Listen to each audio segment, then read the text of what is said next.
এনেবো আজকে স্কুল যাওয়ার না কুলপাড়ে খাওয়া। হ্যাঁ এনেবো খাওয়া কথা ওই তার রাজুরে কুলপাড়ে খাওয়া, ঠিক আছে? চল। ঠিক আছে। কারণ তো জানি না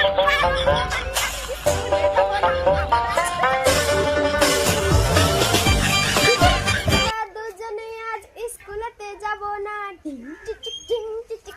আজ স্কুলেতে যাব না, কি মজা কি মজা।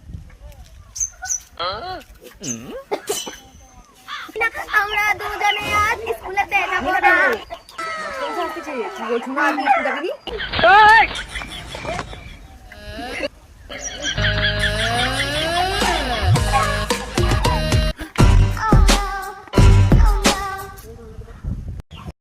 মাস্টার মশাই টু বাড়িতে রয়েছে চাল ভাজা, কুটকিতে গুড়। তুই পা ঝুলে ঝুলে বসে কুল খাচ্ছিস আর কুল ছুঁড়ে মারছিস মাস্টার মশাইকে। কালকে স্কুলে আয়, তোকে চাপকে সোজা করে দেবো। আর মেরো না ছড়ি, কুল মাখাতে হেগে রেখেছি লাল লাল বড়ি। তোরা দুজন স্কুলে কালকে আয়, দেখাবো মজা। স্কুলে হেগে রাখবো লাল লাল বড়ি। কি বিচ্ছু বাবা রে।